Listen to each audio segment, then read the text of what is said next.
ESG를 하지 않으면 돈 벌기 쉬워지지 않는 거예요. 부자가 되는 게 제일 쉬워요. 공부 잘하는 게 제일 어려워요. 주식을 사요. 그래서 협박을 하는 거예요.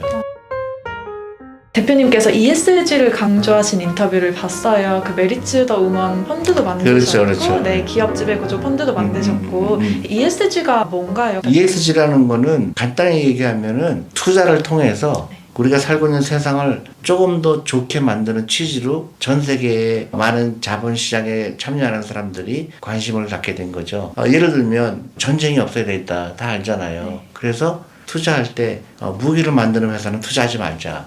이런 게 이제 ESG에 가장 쉬운 거죠.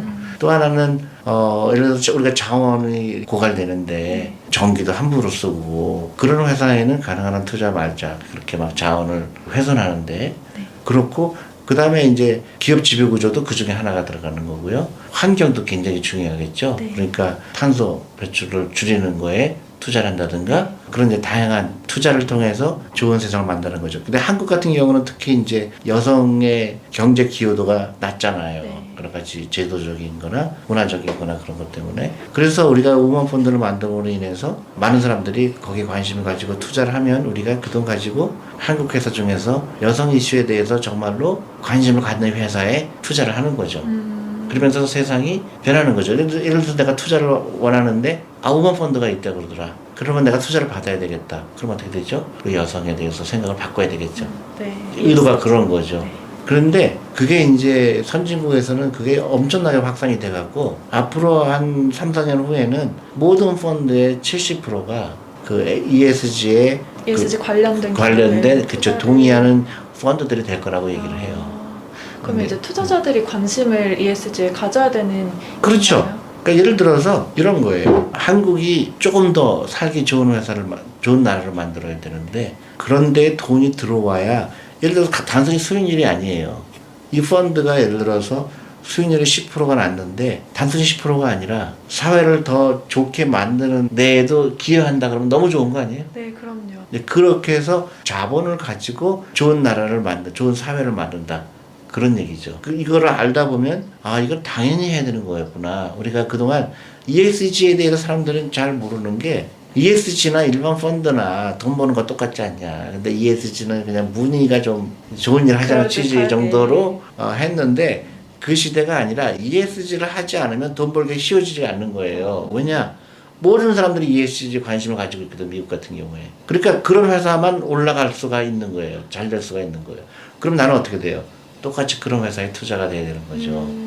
예를 들어서 앞으로는 그러니까 미국 같은 경우에 여러 가지 증거들이 있는데 그러니까 여성이 CEO인 경우에 주식가격이 더 올라가더라. 통계도 있어요. 왜냐하면 다양성을 인정했기 때문에 그 회사의 리스크를 굉장히 줄일 수가 있는 거예요.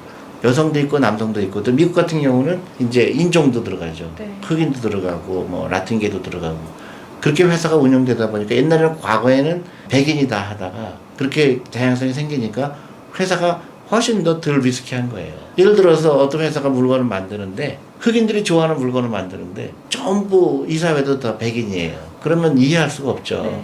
그래서 회사가 돌아갈 때는 그런 다양성을 있는 사람들이 가능한 한 들어와야 그 회사도 더 잘 되는 거고 이제 그게 전 세계적 이제 글로벌한 트렌드고 그게 맞다고 생각하는 건데 한국은 아직 거기에 대한 홍보나 아니면 필요성에 대해서 너무 안 알려져 있죠. 한국하고 일본이 가장 뒤쳐져 있어요. 이해도가 가장 낮다. 같은 맥락인데요. 언택트 시대 아니면 시민의식의 성장 그리고 기후변화 같은 이슈들이 많잖아요. 이런 상황에서 투자에 대해 권하시는 아이디어, 철학 이런 게 있나요? 이것도 이제 세상이 변하는 거니까 세상이 변하는 거를 어떻게 투자를 하고 어떻게 내가 살아남고 이런 거죠. 이제 그동안 우리가 생각하지 못한 부분들이 많이 나타난 거죠. 그래서 제일 중요한 게 내가 이번 코로나를 통해서 내가 배울 수 있는 거는 대부분의 사람들이 나는 많이 느꼈을 거라고 생각하는데 그 돈의 중요성을 느꼈을 거예요. 그죠? 그동안은 돈이 없어도 뭐 괜찮아.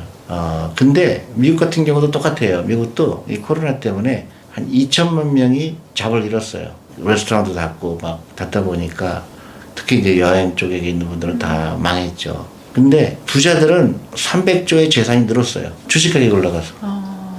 그래서 사람들이 다시 돈에 대한 생각을 하게 된 거예요. 그리고 이제 빈부격차가 왜 늘어나는지. 그래서 돈의 중요성을 다시 깨닫게 되고 돈을 일시켜야 되는구나. 그런 거에 대해서도 이제 생각을 하게 되고, 그럼 이제 구체적으로 나는 어떤 라이프로 살아야 되는가.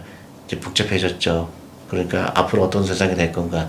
그게 이제 숙제죠. 네. 그래서 이제 언택트다. 뭐 그러면 나는 이제 어떤 라이프를 살아야 될까. 자 고민해야 되는 거죠. 그리고 지금부터는 내 라이프 스타일도 거기에 맞춰서 적응을 해야 되는 거죠. 제일 중요한 게 뭘까요? 앞으로 어떤 일이 일어날까? 잡이 다 없어질 거예요.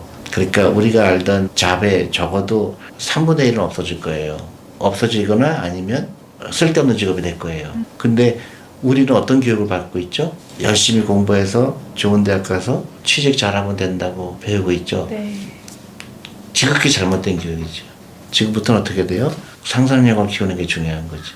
즐거워해야 되고 긍정적인 마인드를 가지고 부자처럼 보이지 말고 그게 제일 중요해요. 그러니까 그동안 사교육비를 쓰던 거 끊어야 되겠죠. 그리고 자동차도 굳이 친구가 갖고 있다고 해서 내가 굳이 가셔야 될 필요 없잖아요. 그럼 이제 바꿔나가는 거예요. 그럼 재밌어지죠. 그 다음에 내가 뭐 할까? 앞으로 내가 뭐 할까? 내가 하고 싶은 거 하는 거죠. 내가 뭐 하는가? 내가 잘하는 게 뭔가를 생각해야 되는데 사람들은 이미 있는 틀에 자기를 맞추려고 하니까 얼마나 힘들어요. 네, 공부 잘해서 대학. 그렇지. 근데 공부 내가 진짜 싫어하는데. 근데 공부 잘하는 게 당연히 가장 중요한 걸로 교육을 받은 사람은 사기 싫지.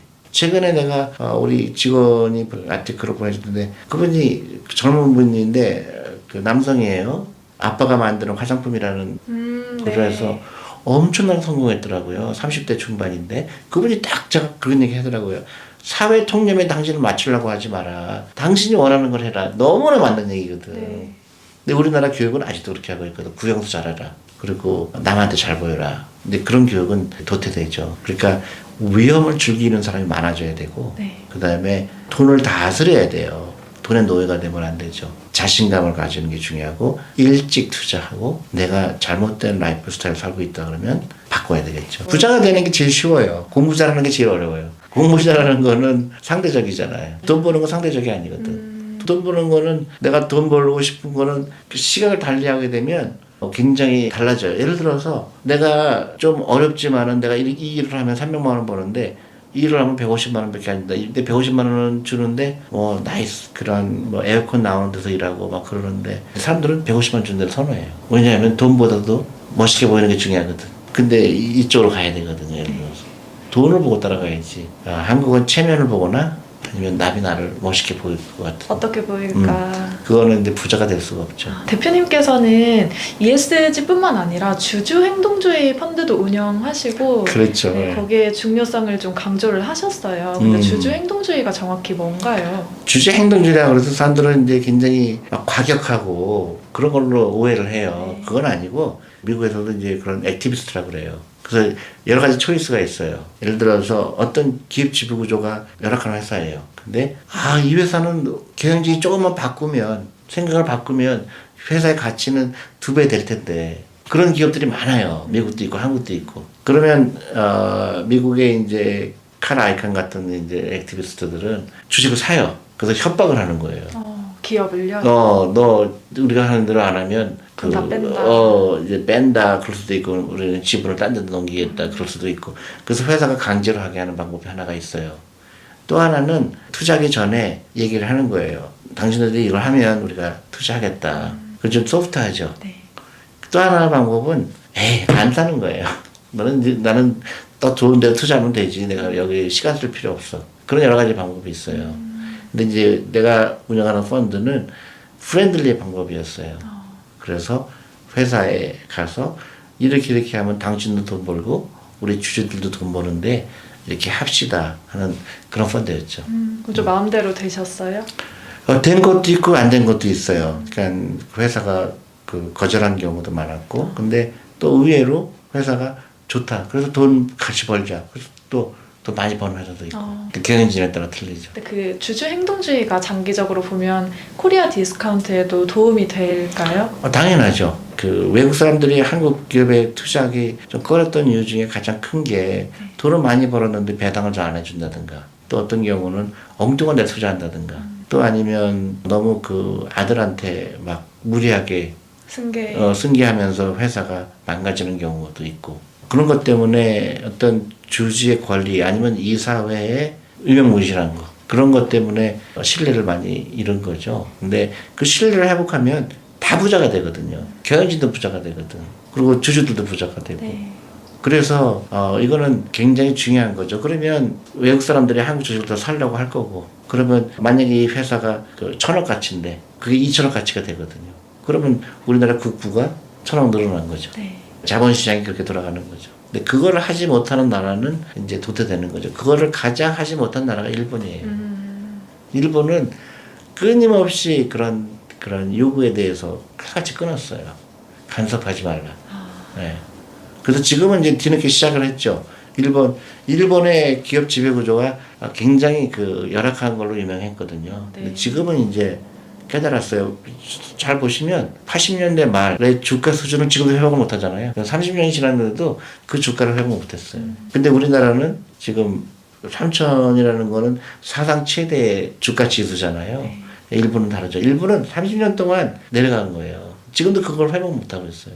우리나라도 그렇게 되면 안 되잖아요. 그러니까 주주들이 요구를 하는 게 그렇게 중요한 거예요. 그러니까 건강한 거예요. 네, 투명한 기업가 바란스. 근데 요즘 기관 투자자나 주식 투자자들이 해외에 많이 투자를 하고 있어요. 뭐 그런 글이나 영상도 많이 올라오거든요. 해외 주식 사는 법, 뭐 하는 법, 막 이렇게. 거기에 대해서는 어떻게 생각하시나요? 그래서 나는 좀 다른 생각을 하고 있는데 우리나라는 안에 인더스트리가 너무 많은 거예요. 근데 왜 여기를 놔두고 해외 투자할까? 난 그게 좀 이해가 안 가요. 이미 풍부하게 투자할 곳이 많은데. 그렇죠. 그리고 가격이 싸고. 그게 이제 자본시장에 대한 이해 부족인 것 같아요. 그래서 외국도 그걸 덩달아서 이제 기관 투자가들도 해외 투자하겠다 그러고, 예를 들어서 우리가 다리를 지은다고 쳐요. 우리가 투자한 돈으로. 그러면 수익이 나죠. 네. 또 뭐가 생기죠? 다리가 하나 졌죠. 돈도 벌고 다리가 또 하나 생겨 우리가 사는 게 좀 좋아진 거죠. 네. 근데 우리가 해외에서 져요. 돈을 10% 벌겠지. 그럼 다리가 그쪽에 있잖아요. 그리고 한국에 투자하는 고용 효과도 있잖아요. 네. 근데 돈에 그러니까 투자하는 거를 돈 버는 거로만 생각했기 때문에 해외 투자하는 거거든요. 네. 그래서 뭐 해외 투자 자체가 전부 다 뭐 나쁘다는 건 아닌데 왜 자꾸 해외 투자를 늘리겠다고 얘기하는 게 나는 그게 이해가 안 가는 거예요. 코리아 디스카운트 문제, 신뢰의 문제도 있다고 말씀을 하셨잖아요. 그 해소를 위해서 가장 중요하게 먼저 개선돼야 될 점이 무엇일까요? 그거를 이제 그거예요. 기관 투자가 비중이 많아야 되고 네.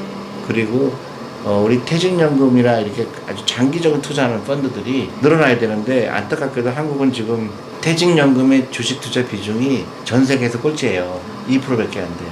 기업 입장에서도요. 주주들을 그렇게 관리할 이유가 없어요. 왜냐면 이 사람 샀다가 일주일에 팔 사람인데. 그렇네요. 그러니까 회사에서도 이 사람 중요시 여길 이유가 없는 거예요. 근데 이제 장기 투자하는 사람이 늘어나고 주식이라는 걸 제대로 이해하는 사람이 많이 늘어나면 당연히 이제 기업들도 더 좋아지려고 노력하고 그 시가총액을 늘려야 되겠다 생각하고 그게 이제 선순환이죠. 닭이 먼저냐 달걀이 먼저냐 하지만 좋아질 수가 있다. 우리나라 사람들이 부동산에 관심을 많이 갖고 투자를 많이 하는데 대표님께서는 부동산보다 주식을 더 강조하시는 이유가 또 특별히 있나요? 그럼요. 기업은 끊임없이 이익을 창출하려고 하잖아요. 그러니까 내 돈이 어디로 가야 돼요? 기업이 들어가야 되지. 네. 부동산은 일하는 돈이 아니죠. 그 자리에 있잖아요. 가격은 오를지 모르죠. 근데 그건 인플레이션 때문에 그런 거고 그 부동산 스스로가 막 이익을 창출하려고 하지 않잖아요. 네. 그러니까 많은 사람들이 거기에만 투자된다면 어떻게 될까요? 경쟁력은 떨어지겠죠. 그래서 일본이 그 얘기예요. 일본은 벽장에 돈을 놓거나 아니면 부동산에 투자하거나 기업에 돈이 들어가지 않았기 때문에 그런 거예요. 경제가 굳어버리는. 그렇죠. 그 다음에 교육에 투자를 안 하는 거죠. 네. 그러니까 교육을 엔터프레너십이라고 그러죠. 창업가 정신을 키우지 못하고 관리가 되거나 아니면 그런 경직된 조직에 속하는 거를 당연시 여기는 그런 잘못된 제도 때문에 변화에 대한 두려움이 가장 컸죠. 일본은. 네. 그러니까 지금도 일본에 가면은 현금밖에 안 받는 데는 굉장히 많죠. 변화를 두려워하는 거예요. 여태까지 현금 잘 받았는데 갑자기 카드 이런 거 신경 써야 되잖아요. 그러니까 그게 이제 혁신을 하지 못하는 문화죠. 그래서 저는 일본은 걱정돼요. 이런 식으로 가게 되면 일본은 굉장히 계속 그 쇠퇴를 가져올 거예요. 근데 한국도 마찬가지로 그거를 벗어나려면 유태인처럼 돼야 돼요. 그래서 어렸을 때부터 투자하고 투자를 재밌어 하고 네. 또 실패를 두려워하지 않고 네. 젊은 사람들이 그런 사람이 많아져야 그러면 많은 한국이 갖고 있는 문제가 해결되죠. 교육도 해결이 되고 그럼 어떻게 돼요? 결혼도 많이 하게 되고 애도 많이 낳게 되고 유태인들은 애를 너무나 많이 낳아요. 경제적으로 부유하기 때문에. 그래서 이제 한국도 그렇게 돼야 돼요. 네, 영상 2편에 걸쳐서 존리 대표님과 이야기 나누어 보았는데요. 시청해주신 분들 감사드리고 다음에는 더 재밌는 영상으로 찾아뵙겠습니다. 감사합니다. 감사합니다.